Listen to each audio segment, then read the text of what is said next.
Hoje no nosso Café com Guerra a gente vai falar mais uma vez sobre a mente. Nada melhor do que falar com a mente com que ela, a doutora José ou Joxy Machado. Seja bem-vinda, doutora. Obrigada, Guerra. É um prazer estar aqui. Prazer é meu. Antes da gente entrar nos aspectos da mente, quem é a doutora José? É serra talhadense? De onde é? Conta pra gente só um pouquinho da sua história. Eu sou serra talhadense. Antes de tudo, eu sou uma menina, né? A minha criança Luz, como eu gosto, é uma menina muito sonhadora. Ótimo. Que adora enfrentar e vencer obstáculos, né? Sou especialista na terapia cognitivo-comportamental, sou criadora da Casa Emocional, que é essa estrutura terapêutica que eu desenvolvi. E já também escritora do livro A Casa que Habita em Mim. Curioso. Que será lançada ainda. Acho que antes do finalzinho desse ano a gente já está lançando. Curioso para ler esse livro. Doutora, e a senhora é serra talhadense? Foi para Recife estudar? Ficou por aqui? Sou serra talhadense, me formei aqui em Serra Talhada. Que ótimo. Né? Nascida, criada, morei fora, voltei. Que coisa boa. E aí, como é que se diz que bebe da água da terrinha, volta, né? Volta. Então quem nasce, se criou aqui... Aí é que volta mesmo. Aí é que volta mesmo. Eu adoro essa terra. Eu não sou serra talhadense de nascença, mas a Câmara me concedeu o título com muita alegria. Pois parabéns. Com motivo de muito orgulho eu digo isso, porque eu amo essa terra. A minha esposa é daqui de Serra, mas tá vendo? Bebi dessa água e fiquei por aqui. Pois é. Doutora, vamos falar sobre pessoas. Né? Hoje em dia nós vivemos de uma maneira tão fluida, tão volátil, né? Onde a gente não vê mais o ser humano por trás das atividades. As redes sociais, o WhatsApp, torna cada vez mais frias as relações. Sim. Não é? E de outro lado, as pessoas também se tornam frias, porque não entendem o contexto de uma frase, não entendem o contexto de um texto. Fala um pouquinho da sua experiência, doutora, sobre isso. Sobre pessoas. Né? Quando eu olho para pessoas, eu vejo casas. Veja a sua casa. Ela é única. Verdade. Ela tem um cheirinho único, ela tem um cantinho que simboliza acolhimento. A sua casa é um lugar de acolhimento. Quando você está com dor, ou quando você se sente mal, ou quando você está muito feliz, qual é o ambiente que você não vê a hora de chegar? É verdade. A sua casa. É verdade. Né? E se não está sendo assim, se a sua casa física não está sendo esse ambiente acolhedor, porque a casa sim deve ser acolhedora, é um reflexo do que está acontecendo na sua casa emocional. Eita, olha que forte, gente. E quando ela fala isso, me vem à mente colegas, conhecidos, né, que passam o dia fora de casa e que não gostam de estar de casa, que gostam de estar em bebedeiras, gostam de estar em festas, ou pessoas que trabalham muito e passam o dia no trabalho. E aí fala de quê? Né, da relação que essa pessoa está tendo com a casa emocional dele. Porque a nossa casa física, ela é sim uma projeção dessa casa emocional. A forma que eu que eu lido com o meu ambiente físico, e principalmente com essa casa que me acolhe, que me provê segurança física e psíquica, ela é sim uma conexão com a minha casa emocional. É aquele lance lá, olha as suas gavetas como estão, né? Interessante, muito bom. Né? Essa é uma projeção, sim. Eu li um livro de Tiago Brunet, especialista em pessoas, e ele fala que nós temos amigos, a depender, eu estou tentando trazer uma palavra para não ficar pesado, e aí é de outro autor que eu não me recordo. Sim. Mas nós temos uma prateleira com vários amigos, e aí nós temos aqueles amigos onde a gente vai aprender com eles, nós temos amigos que a gente vai ensinar, nós temos amigos que a gente vai abençoar a vida deles. E aí Tiago Brunet fala, né, dos amigos íntimos, dos colegas e tal. E isso tem tudo a ver quando a senhora fala de que o aspecto emocional é uma casa. Sim. Né? E dentro dessa casa nós temos as prateleiras, as gavetas das pessoas que são próximas, dos íntimos. E nessa casa não habita pessoas, habita você. Sim. E os vários de você que existe em você. Quantas guerras existem em você? Existe o profissional, existe aqui o jornalista, existe o pai, o amigo, o irmão, o esposo, o filho, o primo. Verdade. Todos eles são iguais? Não. todos eles são diferentes. Verdade. E você precisa alimentar cada um deles. Nessa casa, existe você. É como você se trata, é como a sua correlação com o teu eu real. Não é sobre o outro. Nunca foi, Guerra. Sim. Nem é e nem será. Sim, sim. Esse é um dos ganchos da casa emocional. É levar você a ver. Muito bom. Né? É um olhar para si. É um olhar para si, porque é sobre você. A sua vida é um reflexo das escolhas que você toma e também das escolhas que você deixa de tomar. Sim, sim. É sobre o que você faz com o que você possui. Sim. E aí tem muita gente abandonando a própria casa emocional para viver de casas alheias. Pesado, e aí estão pesado. confundindo muito significado de amizade. Pesado, pesado. E real, não é? Totalmente. Gostei, viu? No comecinho já. Vamos aprofundar mais, doutora. Vamos lá, Guerra. Como a pessoa que está nos assistindo pode se sentir dentro dessa casa e como ela pode perceber dificuldades que acontecem no seu cotidiano que merecem uma atenção psíquica de um profissional? Tudo aquilo que lhe arranha, que lhe incomoda, que lhe causa dor.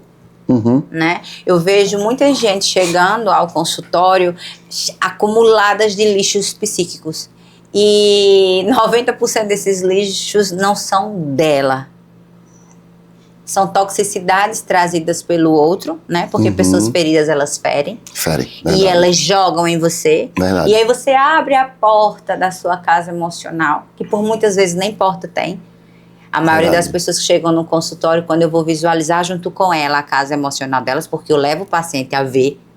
Afinal, a gente só pode consertar, restaurar ou dar um trato em algo quando a gente visualiza. Que a gente conhece. Quando a gente visualiza, seu carro quebrou, chega lá no mecânico, ele disse, eu não estou identificando a peça, não tem como arrumar. Verdade. A gente só tem como organizar, quando reparar, essa é a palavra, aquilo que a gente consegue visualizar.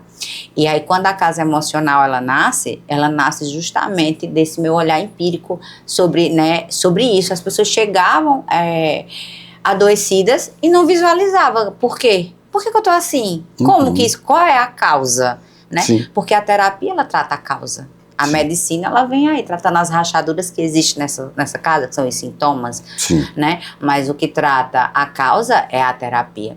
E aí eu levo as pessoas a ver a casa. E por muitas vezes, Guerra, essas casas estão abandonadas, sem uma porta e cheias de lixos psíquicos, que é a toxicidade que o outro lançou em você. Quantas vezes alguém não lhe feriu e você engoliu? Levou aquilo para casa...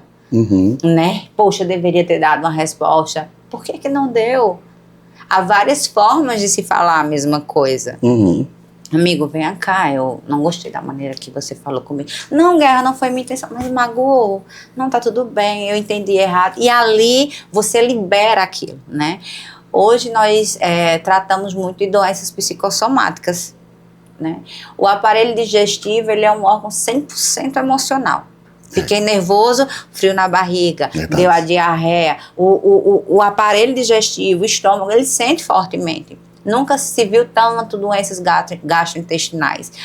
Eu tô com uma gastrite nervosa.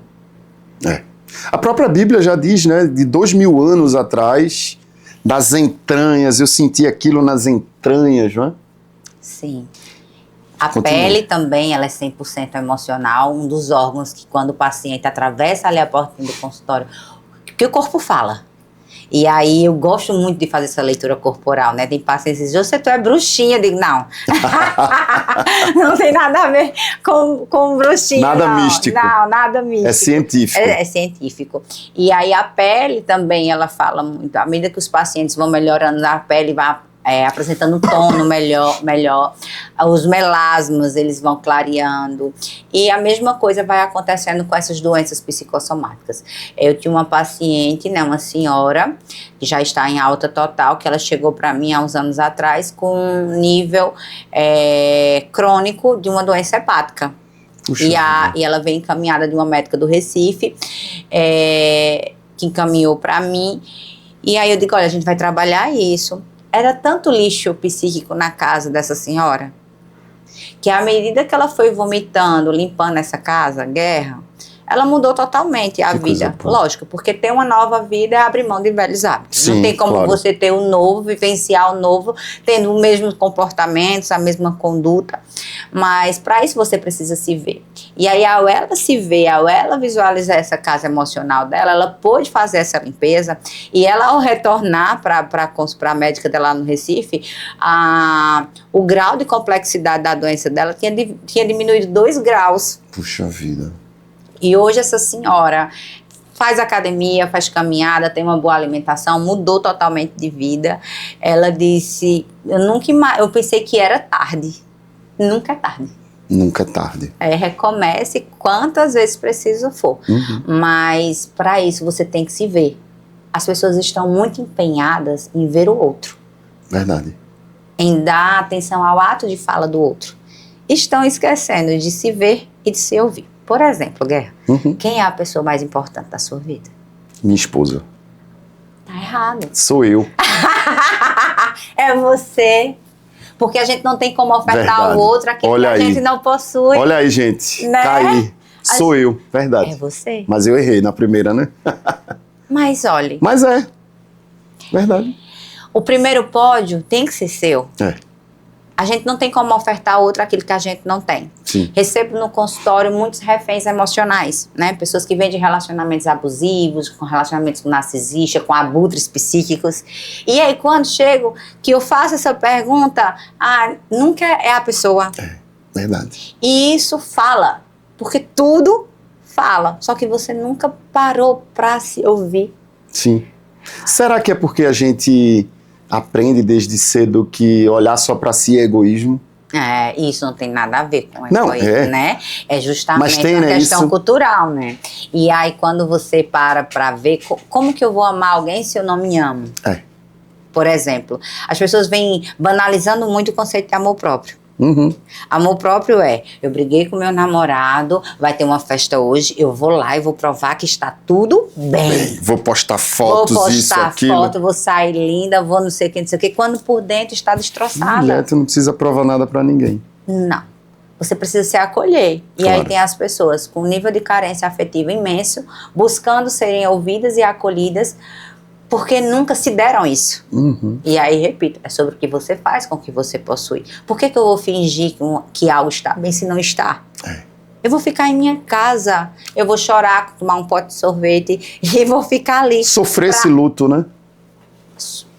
Muito bem, Guerra, abraçar eu sei um o luto, pouquinho, eu sei um pouquinho. Né? Porque o luto não é só quando alguém morre, Não. mas quando você perde algo que você não gostaria de ter perdido. Sim. Um emprego, um relacionamento, uma amizade, né? E o luto, ele é caracterizado por 5 etapas.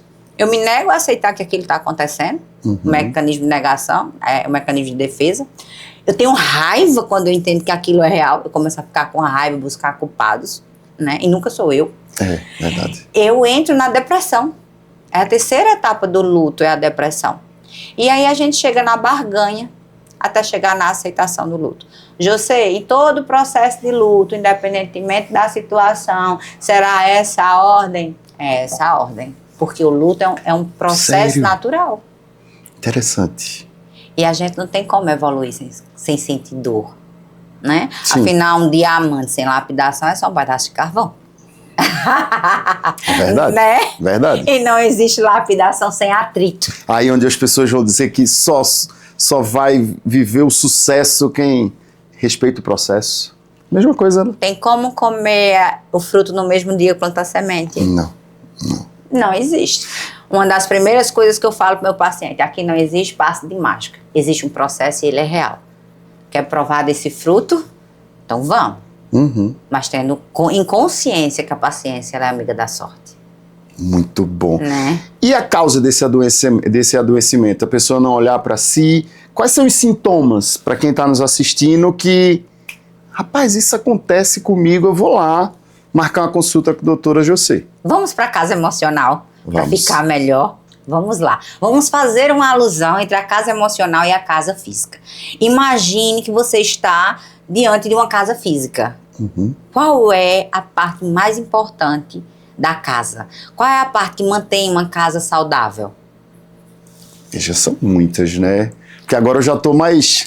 Eu já tô mais armado nas respostas. É o alicerce, né? O alicerce, não tem sem como sombra de uma casa dúvida. física ter saúde sem uma boa estrutura, sem um bom alicerce. Claro. Um alicerce falho, essas paredes terão muitas rachaduras, infiltrações, umidades, mofo, né? E isso já detecta de cara você entrar numa casa e ver situações como essa, você já vê que o alicerce é um alicerce fragmentado. Verdade. Emocionalmente, não é diferente não, Guerra.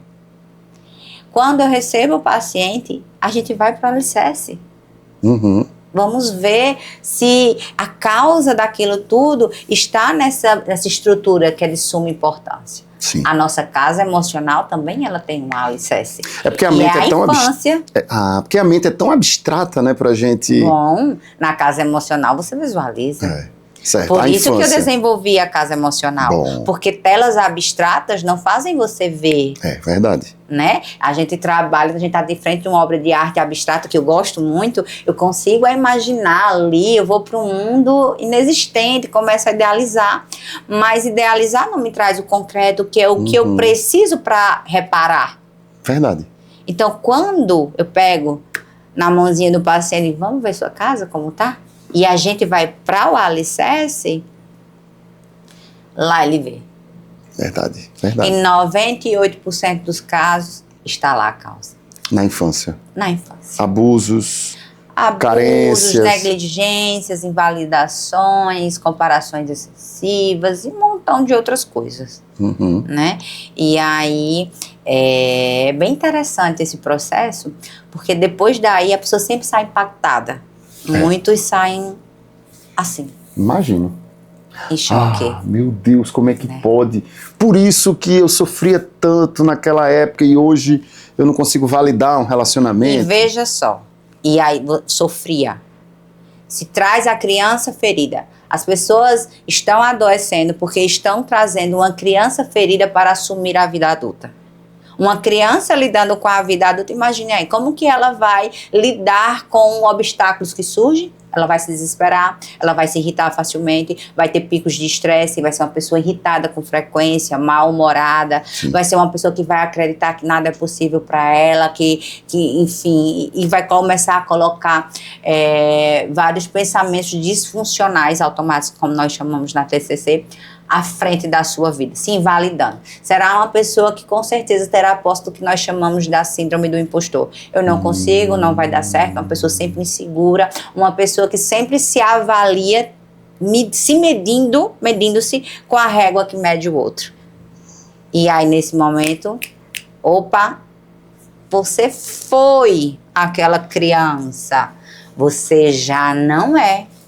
Esse alicerce aqui, e aí a gente vê os materiais que compõem aquele alicerce, porque tudo isso o paciente ele vê dentro desse processo terapêutico. E aí ele consegue, isso é quem você foi, não quem você é. Porque um dia foi sobre a criança, hoje é sobre o adulto. E aí nesse momento é que a gente entra num processo, né, de terapêutico mais intensivo, utilizando a terapia cognitivo-comportamental, a casa emocional como estrutura, e assim como outras técnicas também, que apesar de eu ter a especialização da terapia cognitivo-comportamental, dependendo do caso, eu entro com psicanálise, eu entro com gestáltica, eu entro com fenomenologia, de acordo com a casa daquele paciente. Bom, e é uma delícia ver. Eu vejo casas fragmentadas, cheias de rachaduras, muitas só têm paredes erguidas, a maioria sem porta. E ao eu ver e levar o paciente para se ver, a partir daí a gente começa um processo. Algumas dessas casas a gente faz uma reforma. E a cada sessão é entrega ferramentas, as quais eu desenvolvi, para aquele paciente estar colocando a mão na massa e restaurando aquela casa. Em outras casas emocionais, não dá nem para reformar. A gente faz uma demolição mesmo. E essa construção, ela começa do zero. E também é muito bacana. Imagina. E Ai, Guerra, eu sou apaixonada pela minha profissão. Percebe, o olho dela brilha aqui. Eu sou apaixonada pela minha profissão. E eu sou apaixonada quando meus pacientes trazem familiares para agradecer, ver pessoas que estavam aí acometidas com depressão e com outras psicopatologias há mais de 20 anos, né? Tem um caso que tem mais ou menos 2 anos, que é um paciente, a gente conta a história, mas não conta o nome. Claro.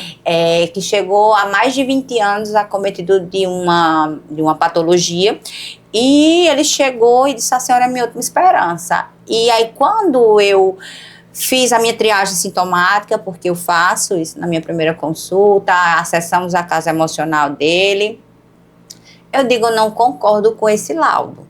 Ele já vinha de médicos, de psicólogos de Recife a Petrolina, que você imaginar. E eu disse: mas eu só sou uma psicóloga, vamos fazer o seguinte, eu vou encaminhar você para Dr. Duney Machado, que é o meu esposo, que é psiquiatra, e que além de nessa eu suspeita a falar, mas a gente trabalha em multidisciplinariedade. E é importante. E é importantíssimo, porque cura em saúde mental é trabalho multiprofissional. E aí eu digo: vou, por gentileza, o senhor vai se encaminhar, meu esposo, até pedir para ele ir sem custo, porque ele já tinha vindo recentemente dessa profissional de fora.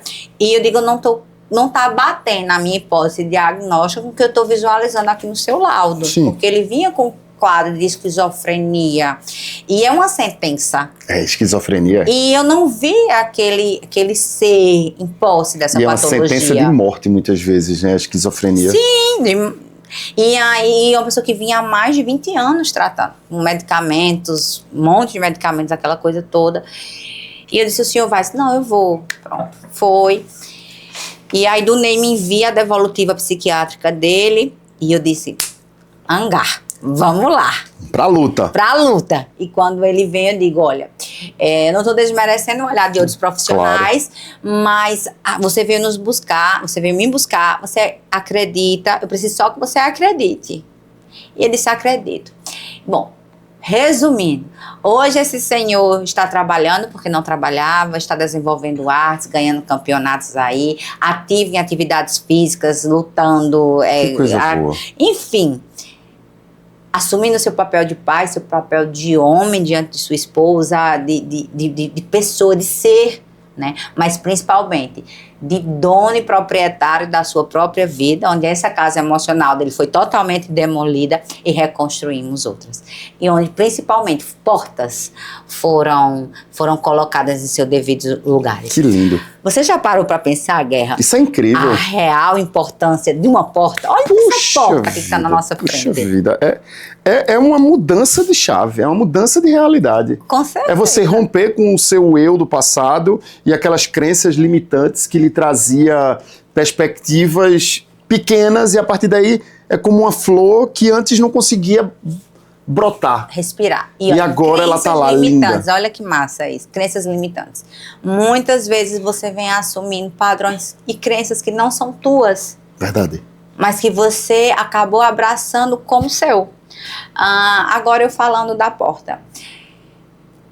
Depois de todo esse processo, já a terapia em avanço, eu levo o paciente a visualizar a porta. Vamos instalar uma porta nessa casa. Afinal, uma casa sem porta, o que é que acontece? Qualquer um entra e faz o que quer. Exatamente. Muitas pessoas vêm ao longo de suas vidas dizendo sim para o outro e dizendo não para si mesma. Verdade. Ou seja, se invalidando. Verdade. E aí aquela criança ferida que provavelmente foi invalidada na infância continua sendo alimentada e assumindo um trono diante de uma vida adulta. E aí esse protagonismo psíquico não tem como vir à tona, porque aquela criança ela vem sendo alimentada. A principal função da porta é delimitar espaço. Algumas pessoas falam: é o fechar, é o abrir, né? Dependendo do contexto ali emocional que se encontre. Não. A principal função de uma porta física, assim como da porta emocional, é delimitar um espaço. Você é pôr limites. Fica aí, Veja eu fico só, aqui. Essa porta, ela delimita esse espaço privado e aconchegante, que é essa linda sala, de um espaço de circulação, que é o corredor que está por trás dela. Isso. E aqui qualquer um não pode entrar. Na sua casa emocional não é diferente, qualquer um não pode entrar. Lixos psíquicos não podem entrar aí. Verdade. Algo que venha te denegrir, que venha te inflamar, você não pode colocar para dentro. Porque, veja, a casa está limpa, organizada, e você coloca uma sacolinha de lixo, ela vai ficar ali uma noite, tudo bem. Com 5 dias, ela vai feder, vai dar bicho. Vai. E imagine isso ao longo de anos. Sim.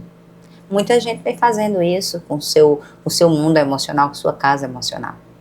Muito bom. E esse lixo pode ser uma violência, Mágoas, rancores, que mais? ofensas, traumas, muitas e muitas coisas não trabalhadas. Tudo aquilo que te feriu. E olha só, dor a gente não coloca em balança. É verdade. Porque o que é algo... isso aqui é uma besteirinha, não sinto nada pra você. Pra mim pode ser algo muito significativo. Sim, claro, né? claro. E aí vem o lance da comparação. Eu sempre digo, olha como a gente já vai se estendendo, por vários cômodos. Aqui vai ser ótimo. A única pessoa com a qual você deve se comparar é com você mesmo no passado. Quem eu era semana passada? Porque, olha, Guerra, se você for o mesmo da semana passada, algo de errado tem. Verdade. Somos seres que fomos construídos e constituídos para sermos seres evolutivos. Verdade. E se essa evolução não chegou, opa, algo de errado tem. Algo de errado tem. E a gente precisa melhorar a cada dia aquele 1% por dia, né? Seja 1% hoje melhor do que ontem na alimentação, na atividade física, no amor com os filhos, no carinho. E veja, você está me falando de cômodos dessa casa emocional. A sala de uma casa, né? A sala, ela é simbolismo da socialização. Isso. É ali onde você recebe amigos iniciais, né? Quando passam ali no livro que eu estou escrevendo, né? Eu falo, a gente entra pela porta, vai pro hall do espelho, que é quando você se depara com você mesmo. E em seguida, ao entrar na sala, você se dá de cara com suas relações sociais. Não como os outros te tratam, mas como você vem se tratando diante do outro. Verdade. Você fala se ouvindo? Você já parou para se perguntar? Você, ao falar, você fala se ouvindo ou fala para ser ouvido? E é uma diferença muito grande, Guerra. Sim. Essa também é uma das ferramentas que eu uso quando é dentro de um processo terapêutico da casa emocional. Isso tem um pouquinho de mindfulness, né? Sim, a mindfulness a gente trabalha mais a questão da respiração. Onde na primeira sessão ali, na primeira consulta terapêutica, eu levo o paciente a visualizar a casa. Então, a gente tem uns joguinhos de luzes que é baixado para ficar um ambiente mais aconchegante. Nesse momento também a gente trabalha a respiração diafragmática que o Mindfulness usa e é bem interessante. Mas essa questão do falar se ouvindo vem muito também da questão da meditação, o Mindfulness traz e é algo muito terapêutico que eu acredito que ao longo dos anos não vinha sendo tão pontuado, tão trabalhado no consultório terapêutico. Entendi. Acho que uma pergunta muito recorrente, né, que a senhora deve escutar é como limpar essa mágoa, né, da minha mãe, do meu pai, do meu marido, da minha esposa, do meu ex, do melhor amigo que me traiu, sei lá, de qualquer pessoa. O primeiro passo é entendendo que aquilo não é sobre você. A gente voltou já para a primeira frase. Veja. As pessoas só falam, entregam aquilo que tem, né? Pessoas feridas ferem. Verdade. E aí não é sobre o que o outro te dá, mas sobre o que você recebe e faz com isso. Cadê a porta? É aí que entra a porta, Guerra. Verdade. Qual é a função dela? Delimitar.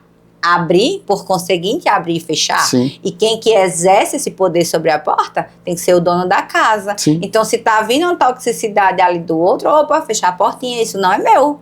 Muito bom. Entendendo que de fato é teu, porque aí a gente volta. É sobre o que você faz com o que você possui. Ou seja, sempre é pra você. É sobre você. E não o outro. Não, é que nem a musiquinha. Os outros são os outros e só. Quem era aquela música? Era de... Eu nem sei, mas que eu amo esse trechinho. J Quest, acho que era J Quest que cantava, né? E aí,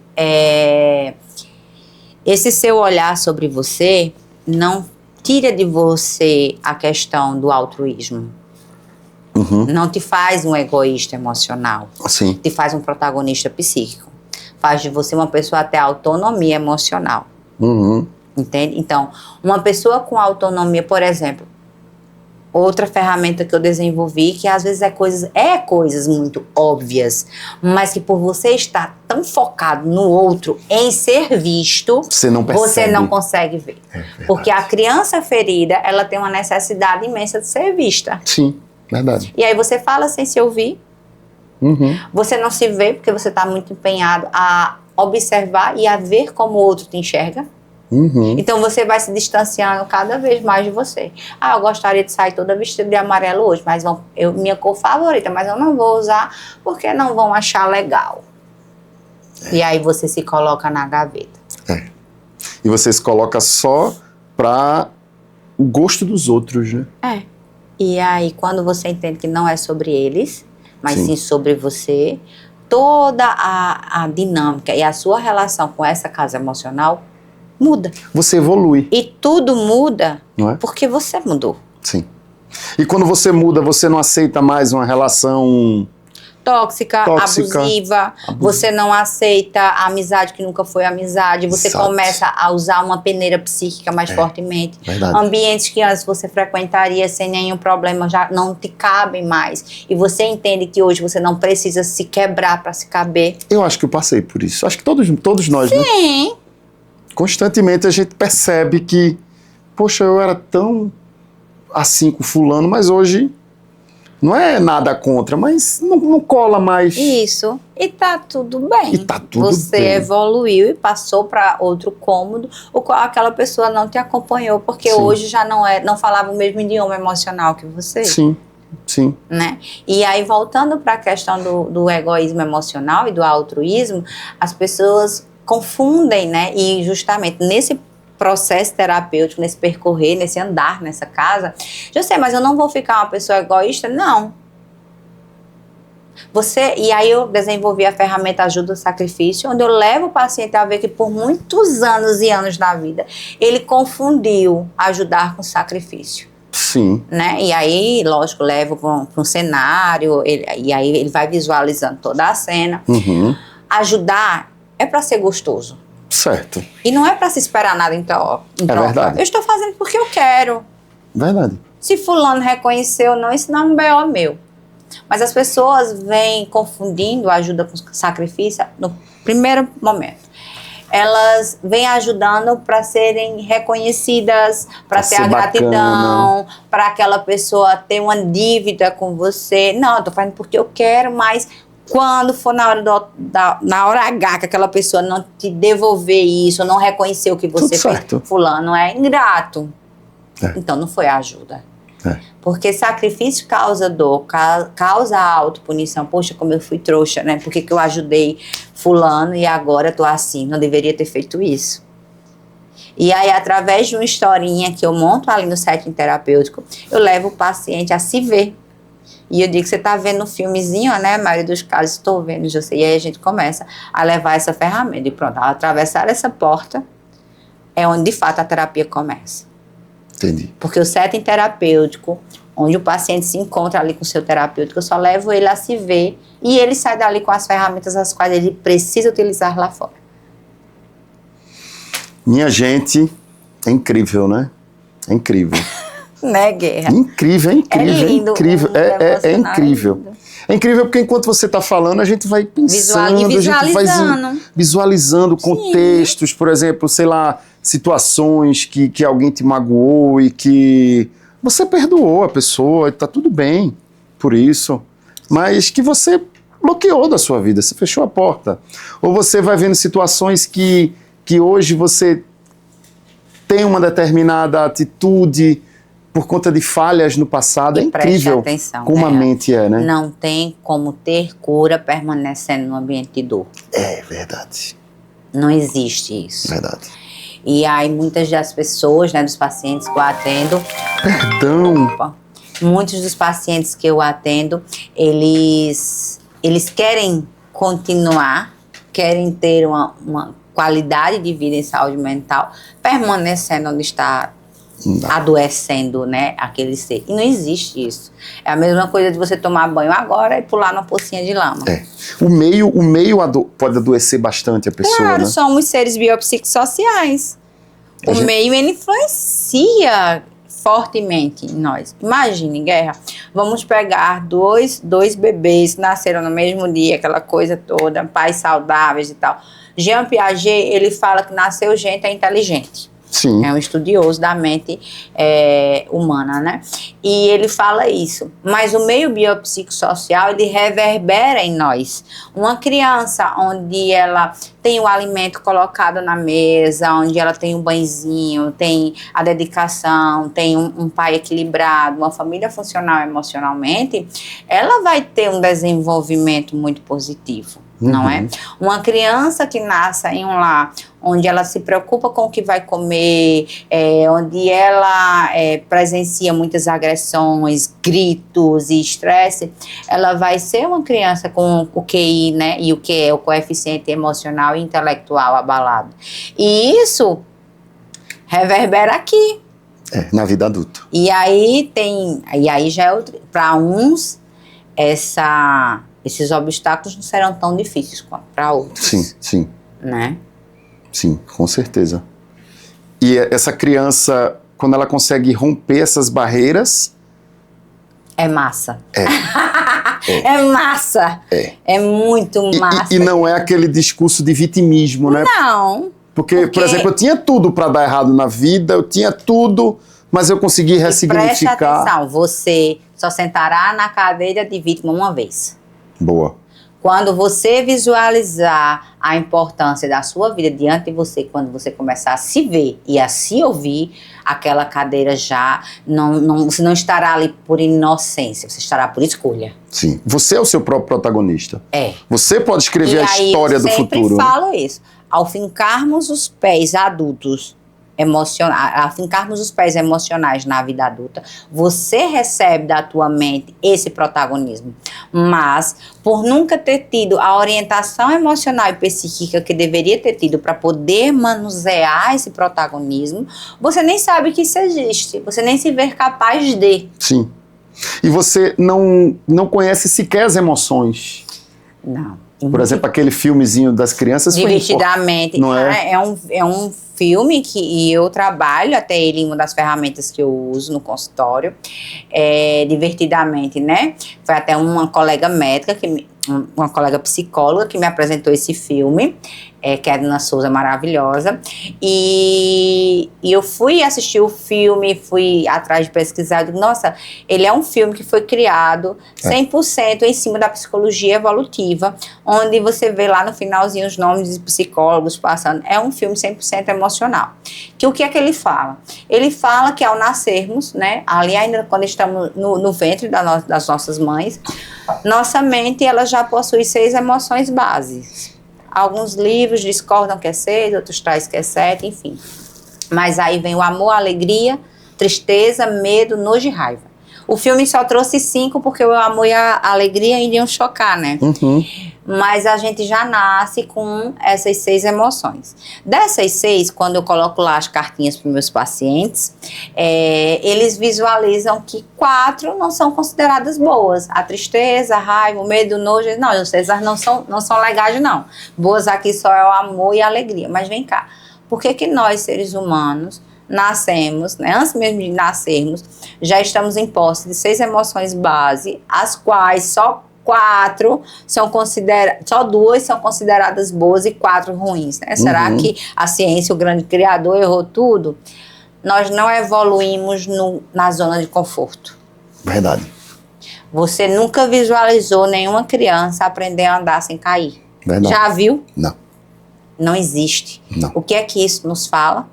Que a dor faz parte do processo evolutivo. Total. Não tem como crescer sem sentir dor. E emoções como o medo, que onde te fala, eu tenho 2 funções, o medo fala para você, ou te impedir ou te impulsionar. Porque a coragem, ela não é uma emoção e um sentimento, ela só nasce quando você enfrenta o medo. Que incrível. Né? O nojo é uma emoção que te protege. Peraí, a coragem só existe quando Só nasce quando você enfrenta o medo. É verdade. O nojo. Desculpe, calma. Só pra gente digredir mais sobre isso. E isso, gente, a gente pode pensar até para um empreendedor.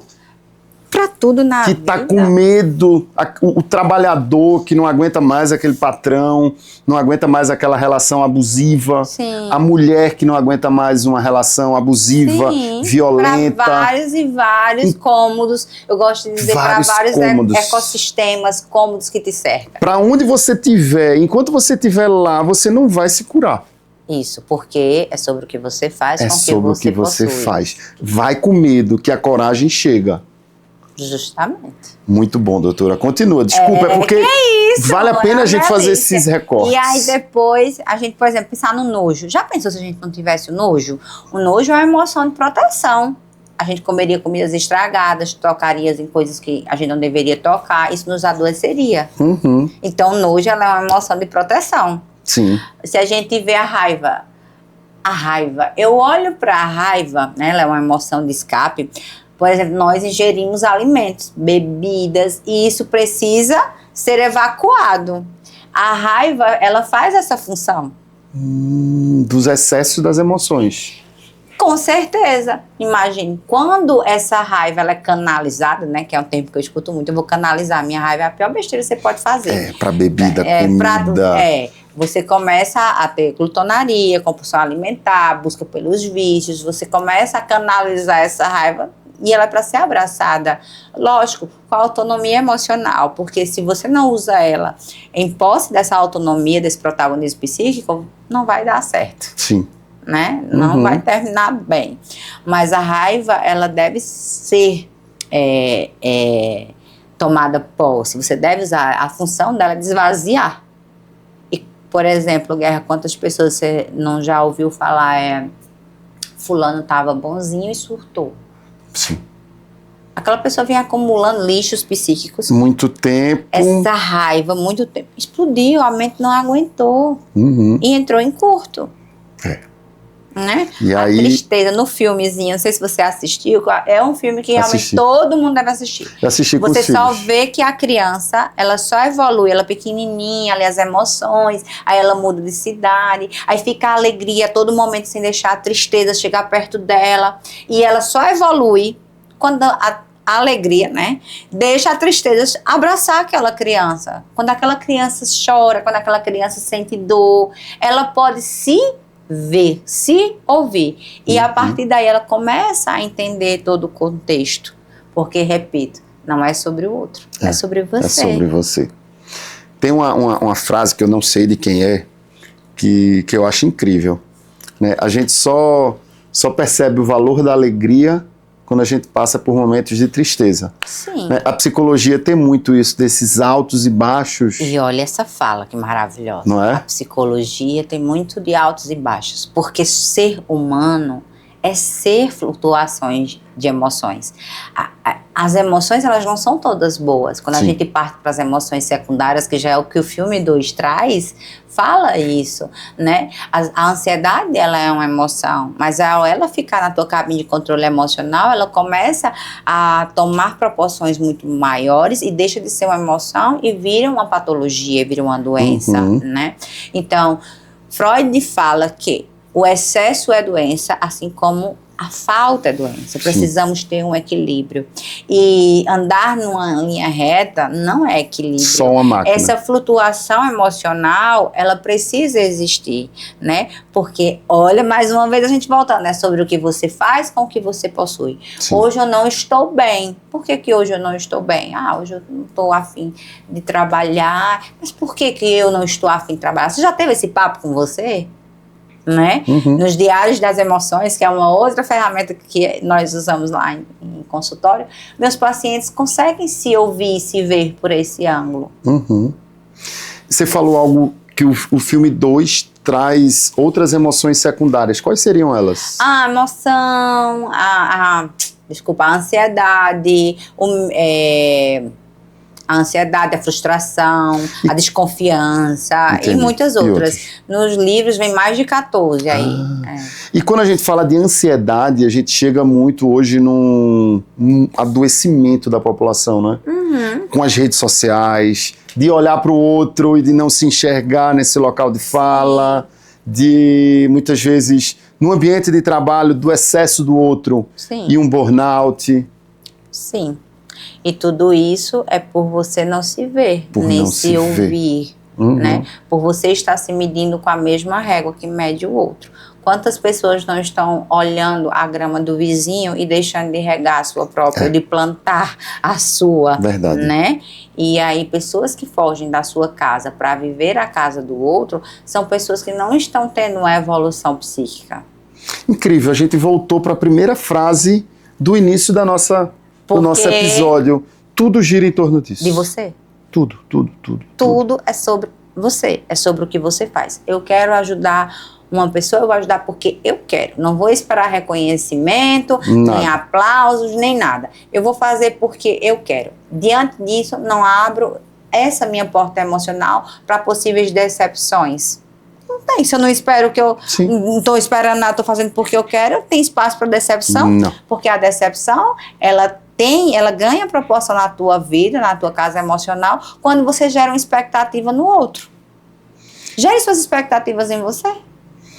Eu imagino seus pacientes, como eles devem se sentir agradáveis com essa aula, porque aqui hoje a gente está numa conversa super rápida, não é? Mas tão profunda. Sim. Para quem quer seguir a doutora, quais são as redes sociais, onde a senhora atende? Né? A senhora falou do seu esposo, inclusive já estou convidando o doutor para vir aqui, para a gente entrar em outro nível dessas conversas também. Muito interessante. Bom, minhas redes sociais é @José Machado, meu Instagram. Lá eu trago quadros como A Psicóloga Responde, trago a mensagem do dia, vou ali mantendo uma comunicação muito legal, tanto com os meus pacientes, que antes de ser pacientes eram seguidores, como com os meus seguidores. E eu atendo aqui em Serra Talhada, né? Nosso prédio atualmente fica ali dentro ao lado do laboratório de Aldolene Barbosa. Sim, sei. E a gente está na construção da nossa clínica, que eu acredito que daqui para o final do ano estará pronta, né, para a gente estar expandindo.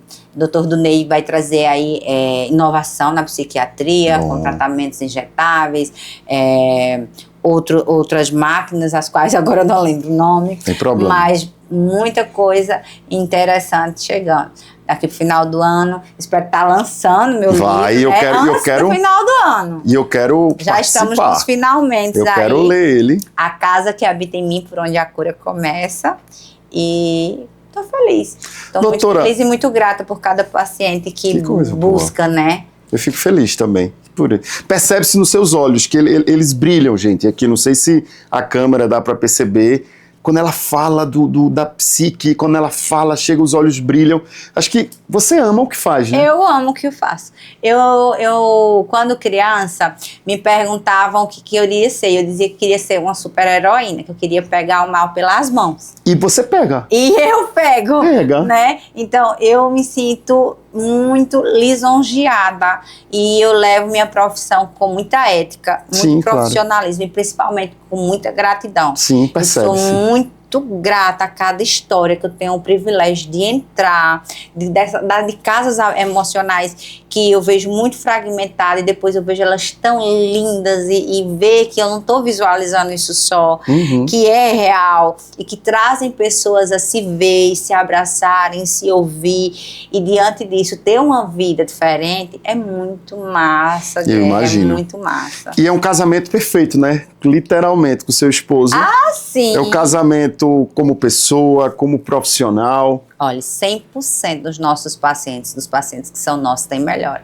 Eu imagino. Só gratidão a Deus por sermos instrumentos, né? Porque somos corpo, mente e espírito, a neurociência traz isso, eu acredito nisso. E eu trabalho nessa vertente, corpo, mente e espírito. E quem é meu paciente sabe, e a gente, quando fala de espiritualidade, não estamos falando de religião. Sim. Ou de religiosidade, não. É da tua fé com a igreja que habita em você. Sim, sim. E aí é muito interessante. Doutora, qual foi o caso assim mais emblemático na sua jornada, na sua carreira, que você olha assim e sempre ri ao lembrar? Ri no sentido de, cara, que como foi bom, fulano que passou por tudo isso. Qual foi o caso mais difícil? Eu vou contar esse caso, tem muitos, mas esse é o que eu sempre dou muita risada. de um paciente. Ele é jornalista, ele já divulgou isso nas mídias, e ele é escritor também. E ele chegou lá no consultório e falou assim, ele entrou, disse, já fiz terapia, fiz aquela primeira parte de acolhimento. Disse, não, nunca fiz não, e eu não acredito não. Oxi, por que você tá aqui? Eu estou aqui. Eu digo, gente, que você tá aqui? A esposa que mandou. A minha esposa tá lá fora. A esposa e se eu digo, você quer ir embora? Vá, tchau. Aí ele disse, não posso não, senão ela disse que se divorcia. Eu digo, ó, cara, tu já pagou a consulta, tua esposa tá aí fora, fazer, né? Nunca fez, então bora fazer. Bom, e esse paciente hoje está em alta total.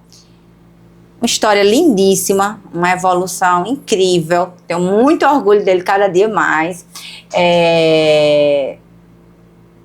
Amou o processo terapêutico, reconstruiu a casa emocional dele, fez uma viagem lindíssima, escreveu livros, ganhou prêmios com artigos científicos, enfim. Pegou tudo que ele possuía e usou a favor dele, não contra. Que bom. Porque, mais uma vez, é sobre o que você faz com o que você possui. Verdade. É sobre você não jogar contra você, sim a seu favor. Sim. Não pegar as pedras que jogaram nos outros, mas construir o seu castelo, né? Drummond tem uma linda frase, né? Um lindo poema sobre a pedra, né? Tinha uma pedra no meio do caminho tinha uma pedra, e é um poema bem extenso. Uhum. Mas é sobre o que você faz com essas pedras. Por aí, vamos construir um castelo, fazer uma pontezinha. Verdade. É sobre o que você faz com o que você possui. Tem muitas pessoas plantando limões, querendo colher morangos. Não vai. Não bate. Não bate. Você tem uma frase interessante que eu queria que você falasse, que é da fofoca, né? Fofoca é sintoma, né? Fofoca é sintoma. Por quê? Fofoca é sintoma. Quando você vê uma pessoa, Guerra, muito empenhada a visualizar a vida do outro, isso está falando sobre uma fragmentação que ela possui muito grande, que é o acessar-se. Quando eu não quero lidar com o meu eu, com a minha verdade, eu busco casas alheias para invadir. Volta para casa, para invadir. Verdade. Né? Eu não quero lidar com a minha casa, é desconfortável voltar lá. Interessante. E aí eu fujo pro trabalho, eu fujo para a vida do outro, eu sempre vou ter a vida de alguém para pontuar. Fofoca é sintoma. E aí cito Freud mais uma vez, o excesso é patológico. Qual é a intenção sua vir aqui falar de guerra? Verdade. Né? Qual é a sua intenção ao vir falar de alguém? Mas por que disso? Sim. E constantemente somos atacados, né? E isso é sobre você? Não. Isso não é sobre você. Exatamente, é sobre ele. Problemas são muito bons, Guerra. As pessoas vêm com uma distorção diante dos problemas, dos obstáculos. E essa é uma outra ferramenta que eu trabalho. Problemas são excelentes porque tem solução. Uhum. Mas se são seus. O problema do outro não cabe a você. Sim, sim. O problema emocional do outro é do outro. Se alguém vive nesse mundo tão fragmentado, isso não deve te afetar. Fecha a portinha. Fecha a isso porta, não é teu. Cuida do teu. Cuida do teu. Né? Como muitas pessoas dizem, olha, outro dia uma paciente chegou assim pra mim e falou, José, as pessoas estão vendo eu melhorando e estão achando que eu tava fingindo. Eu digo, isso é sobre você? Não. Isso não é sobre você, lindeza. Deixa... Falem o que querem. Lembra da musiquinha? Os outros são os outros e só. Eu percebo que você é muito prática, né? Sim. E isso me ajuda muito na evolução dos meus pacientes. Por isso que eles melhoram em um tempo, graças ao nosso bom Deus, surpreendente. Sim. Né? E não é sobre tempo. Essa não é o meu objetivo. Sim, claro. Claro. Entregar algo real. Sim, você quer que o paciente fique bom. Sim. Se vai ser em 1 ano, ou 2 anos, ou 1 mês, aí é problema dele. Recebi um paciente de um outro profissional de psiquiatria, muito bom também. E esse paciente chegou com... eu recebi a devolutiva psiquiatra, que tinha bipolaridade, aquela coisa, eu digo não. Também não concordo, porque ao entrar na casa emocional, eu consigo visualizar, né? O que às vezes a medicina não consegue naquele momento, porque a medicina ela é responsável por sustentar as paredes fragmentadas daquela casa, os sintomas. Tem mais sensibilidade. O psicólogo vai na causa. Aí eu digo, opa, eu vou trabalhar em cima do que eu tô vendo. Porque não é todo profissional que tem essa abertura em ouvir o psicólogo, o profissional médico, né? Sim. Por isso que quando eu atuo diretamente com outros profissionais médicos, a devolutiva que a gente tem em cima do paciente é muito bom. Por isso que os meus pacientes, juntos com os pacientes de Dunay, tem uma melhora muito significativa. Imagina. E aí esse paciente, eu digo, eu vou começar a tratar ele, vou montar o protocolo, porque eu monto um protocolo terapêutico, onde eu coloco ali tudo que trabalhamos naquela sessão, o que vai ser trabalhado na próxima, né? E a terapia, ela vai fluindo de acordo, o paciente chegou com a demanda diferente, a gente ainda se anexa aquilo, vai sendo bem fluido. E esse paciente, ele chegou, era um paciente que já tinha tentado suicídio várias vezes, que estava desacreditado, era uma coisa, e eu entrei com terapia de choque. Acorda. Aí ele, Bora. pare com isso, pare de chorar. Já chorou muito pelo mesmo motivo. Quer chorar, chora por um motivo novo. Bom. E aí ele ficou assim, bom, resumindo, minha gente, essa pessoa terminou a universidade, está no sul do país, passou em um concurso, está dizendo, eu nunca imaginei viver isso, tudo isso que eu estou vivendo. E é uma fala muito comum, graças a meu bom Deus, dentro do consultório terapêutico. De você, tá tudo dando tão certo, eu tenho até medo. Eu digo, não, aí não cabe o medo. Tira esse bloqueio aí. O medo... Mas olha, é porque viver uma vida toda com de tudo sofrimento. dando errado, que quando as coisas começam a dar certo, será, né? Já começa a ficar na desconfiança. Não, a criança ferida não tinha como assumir a sua vida adulta, mas o protagonista emocional que habita em você, tomando posse do trono que por direito é dele, não tem como dar errado. Porque a partir desse momento que você entende que é sobre você e que nunca foi, nem é e nem será sobre o outro. Quando você fala desse paciente, me veio à mente aquele livro, que é O Segredo. Não sei se você viu, tem um filme também. Que é da mesma linha ali do The Power, The Secrets. Exato, né? exato. Que é quando você mentaliza algo que... o poder da atração, O poder da atração. O que é que a senhora acha disso? Muito massa, neurociência. O que é que você vem alimentando? Uma pessoa que alimenta fofocas, que vive de tão ferida, né? Que ao invés de curar suas próprias feridas, vive na tentativa de ferir os outros. De ferir os outros. O que essa pessoa está plantando? Verdade. Nada, não vai colher nada. Verdade. Só vai dar erva daninha aí no jardim emocional desse ser. Verdade. Entendeu? E aí é justamente isso mesmo. Somos o que atraímos, o que plantamos. Não tem como, repito, colher morango se você plantou limões. Eu tô extremamente ansioso aqui querendo ler esse livro. Ai, que bom. Olha, sério, eu tô muito feliz por Deus ter me agraciado mais uma vez, né, com a casa emocional, que foi lindíssimo, porque eu abandonei a psicologia. Sério? Como foi? Conta pra gente. Em 2019, né, eu morava em outra cidade, estava lá fazendo um trabalho lindíssimo com a psicologia, e ao meu esposo recebeu uma proposta de trabalho, a gente teve que retornar à Serra, aquilo meio que me frustrou, eu digo, poxa, sério? Agora que eu tava assim, fazendo entrevista, eu tenho feito entrevista pra Rede Globo, fazendo não sei o que, aquela coisa toda, aí agora eu vou ter que, né, me recomeçar, e eu tinha muito aquele negócio que santo de casa não obra milagre. Obra milagre, sim. Porque aqui o espeto é de titânio. Muito bom, gostei. E aí, voltei, mas eu entrei meio que numa crise existencial. Sério? E eu digo, olha, quero mais saber de psicologia, não. Vou fazer medicina. Foi mesmo? E aí, meu filho tinha 2 anos de idade, fui fazer medicina.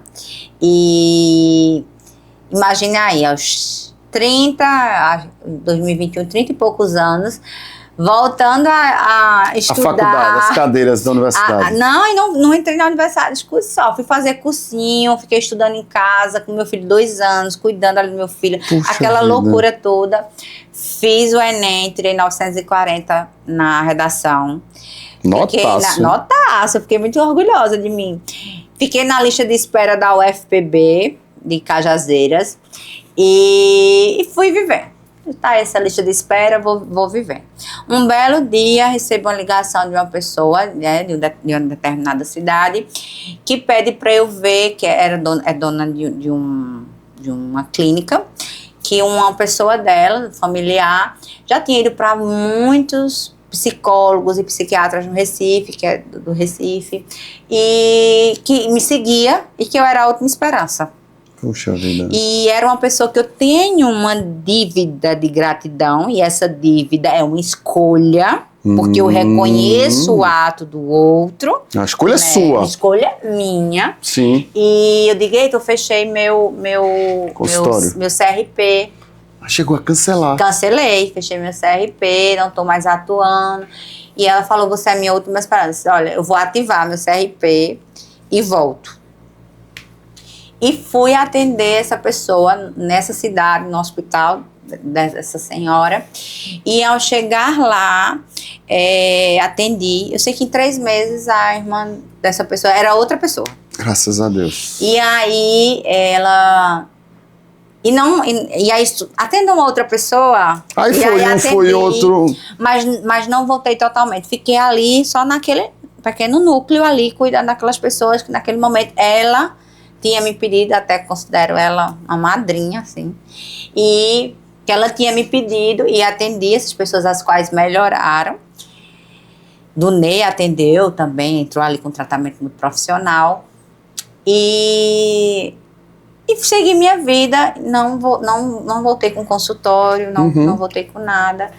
E aí a lista gira, e antes da lista girar, ela ia todo dia até mim, assim, ela ia fazer caminhada, me encontrava em determinado lugar, e dizia, olha, você deve voltar.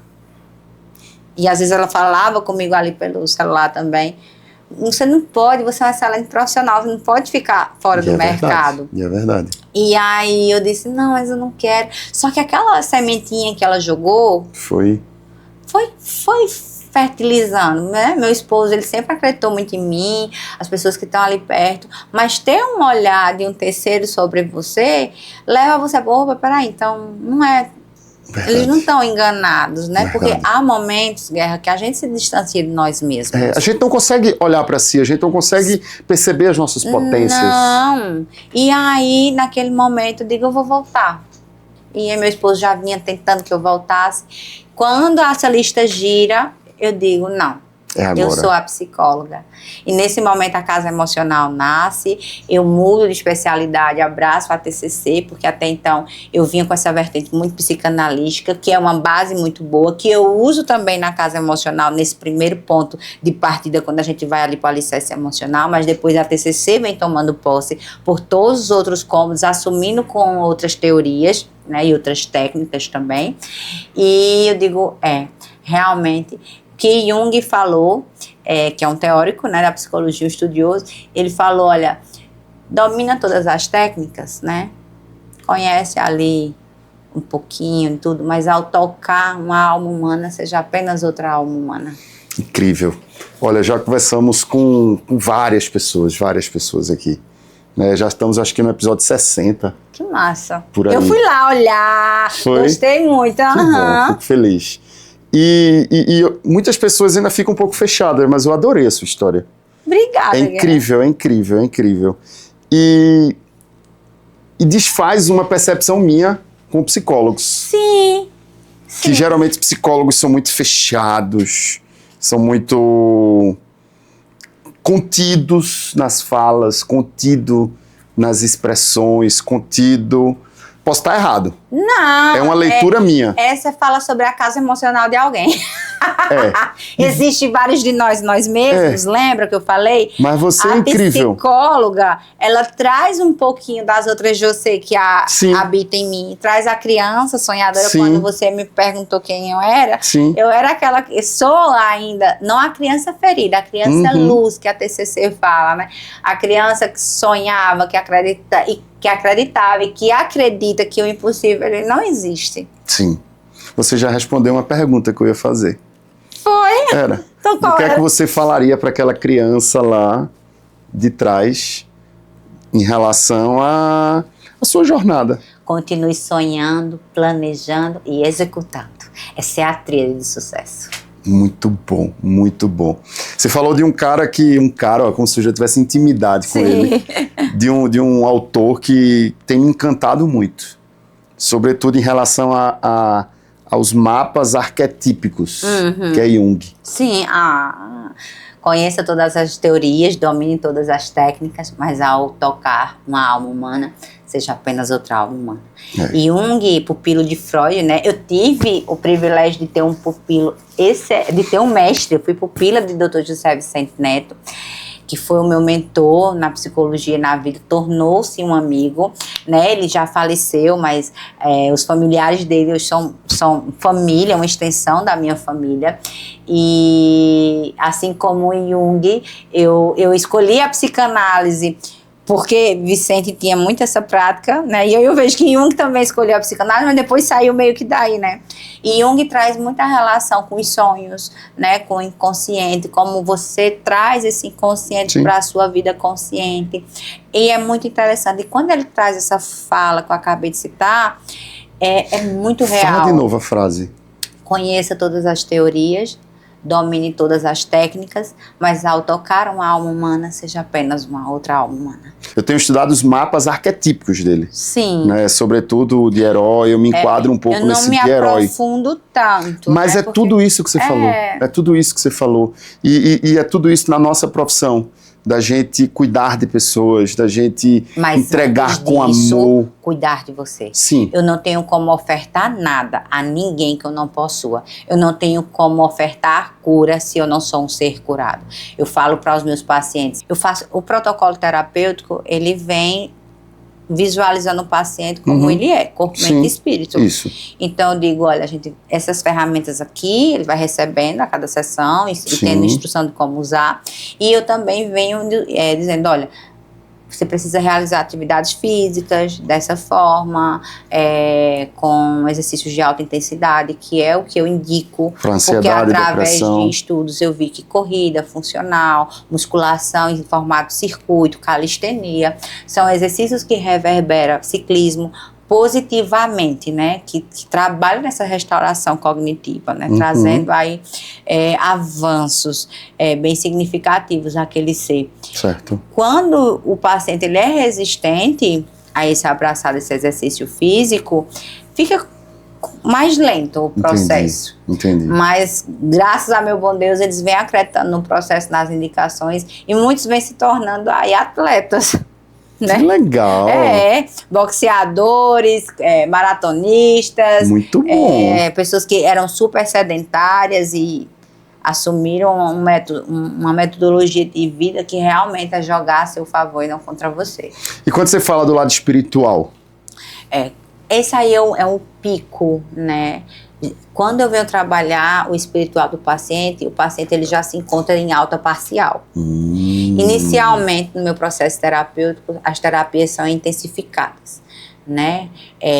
Onde o paciente ele realiza ali toda semana o seu processo terapêutico, toda semana. A atingir as primeiras metas protocolares que eu desenvolvo para aquele paciente, ele passa ao atingir, ele passa para uma segunda etapa, onde ele recebe alta parcial. E ali a gente já começa a trabalhar em outro ecossistema desse mundo, né? Ali a gente estruturou ou construiu ou reconstruiu ou reformou ou construiu aquela casa. Segunda etapa, a gente leva o paciente a uma relação mais profunda com aquela mente. Dentro dessa segunda etapa, onde o paciente se encontra em alta parcial, a gente vai trabalhar mente e espírito. Depois dessa etapa, o paciente entra para a alta total, que eu começo a ver aquele paciente uma vez por mês. E aí a gente começa a tocar nesse pico dessa pirâmide, que é a espiritualidade, de uma forma mais consciente. E aí é onde entra a questão da meditação, mindfulness entra mais forte. E ele vai tendo nesse estágio, o paciente já é o ser que ele deveria ter sido a vida toda. Caramba. Né? Ele terá baixas, ele virá, eu nem sei o que falar. E eu digo, tá bom. E aí quando a gente vai mexendo, sempre tem alguma coisinha para se pontuar. Chamo de terapia supervisionada, essa terapia de alta total. E é muito bom ver que as pessoas tomando posse de quem realmente elas são. Sim. De quem realmente elas deveriam ter sido lá de trás. Mas aí nunca é tarde. Incrível, incrível. Doutora, e quem quer ser seu paciente, como é que faz? Eita. Vamos lá. Orgulhosamente, eu venho com lista de espera. Eu acabei de atender uma lista de espera de 1 ano. Puxa. Pacientes que estavam esperando há 1 ano. Uma lista de espera 2025.2. Foi atendida agora em 2026, finalizada agora esses dias. Eu abri já vagas, as quais já foram preenchidas. E a gente já tem Graças uma nova a Deus. lista de espera já em andamento. Então, aos pacientes que têm desejo de serem atendidos por mim, para mim é uma honra. Sou muito grata, de verdade mesmo. Quem é meu paciente sabe disso. Clica aí no linkzinho, vai lá no meu Instagram, @josemachado, clica no link, fala com mamá, coloca teu nome na lista de espera. Será um prazer imenso, um privilégio enorme levar você a conhecer a sua casa emocional. Muito bom. Projetos para o futuro, além do livro. Além do livro. O segundo livro, que já tem engatilhado. Já. Instituto... Eu trabalhava com uma palestra, né? Lá eu morava nessa outra cidade, trabalhava com uma palestra que eu fiz em universidades federais, apresentei também para outros profissionais da saúde mental, e era uma palestra que foi meus seguidores que escolheram o título, que é Decidir Recomeçar e Agora Por Onde Começa. Bom. E aí eu vou trazer esse livro. Bacana. Depois da casa que habita em mim, por onde a cura começa, vem Decidir Recomeçar. Muito bom. Aí vem a clínica, né? E vem outros projetos que, por enquanto, aí a gente está na etapa de sonho, planejo, né? Na etapa de planejamento. Sim. A senhora quer falar mais alguma coisa? A senhora já trouxe suas redes sociais, já trouxe contato? Só gratidão, Guerra. Muito obrigada, né, por esse espaço. Eu que agradeço também. Só pra gente não perder o fio da meada. E quem tiver precisando de uma urgência, o doutor Dunei, o seu esposo, atende? Atende. Como é que atende? Passa As redes sociais de Dunei é @Dr. Dunei, Dunei Machado. Dunei, D-U-N-E. Y. Dunei, certo. Machado. E atende sim. Naquele momento ele faz aquele acolhimento para contenção dos sintomas, né? A medicina ela é de suma importância. Sim. Quando o paciente chega até nós, Guerra, ele vem com um grau de alta complexidade. Já. Ele já não é um paciente que chega ali para tratar de algo primário. Sim. Infelizmente, ainda a saúde mental, ela não está tendo esse olhar preventivo. As pessoas ainda não têm o olhar preventivo que deveriam e devem ter. Né? Mas elas só chegam em quadros de média a alta complexidade, onde o uso do protocolo medicamentoso, e é um protocolo, né? O Dr. Dunei trabalha com protocolo medicamentoso, que é o que faz toda a diferença, não é só um passar a receita, né? Claro. É um protocolo qual vai sofrendo giros de período a período, e porque aquele paciente, dentro do processo terapêutico, ele já não é mais o mesmo.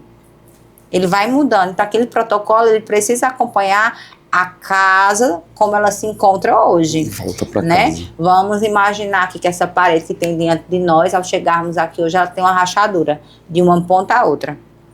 Você chama um pedreiro de sua confiança, ele conserta a rachadura e no outro dia você chega aqui e tá a parede lisinha, a coisa mais linda do mundo.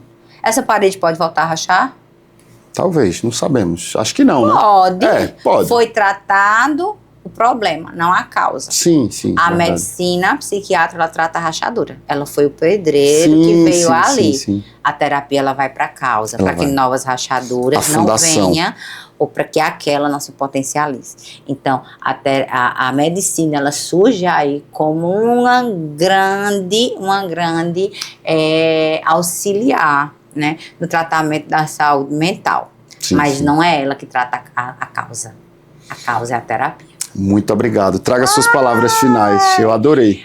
Eu só quero agradecer, né? Eu agradeço muito a cada pessoa que me busca, tendo a credibilidade e a confiança no seu processo terapêutico. Não é fácil. Imagina. Mas eu levo as pessoas a entender, a se verem e a entender que não existe evolução, não existe crescimento, não existe mudança sem atrito, sem dor. O cair faz parte e tá tudo bem, mas tem que se levantar e entender o porquê da queda. E seguir sem olhar para trás, né? Gente, essa é a doutor José Machado. Segue ela lá nas redes sociais. E aqui é o nosso Café com Guerra. Todo dia a gente aprendendo e todo dia a gente se tornando 1% melhor. Tamo junto, só o começo.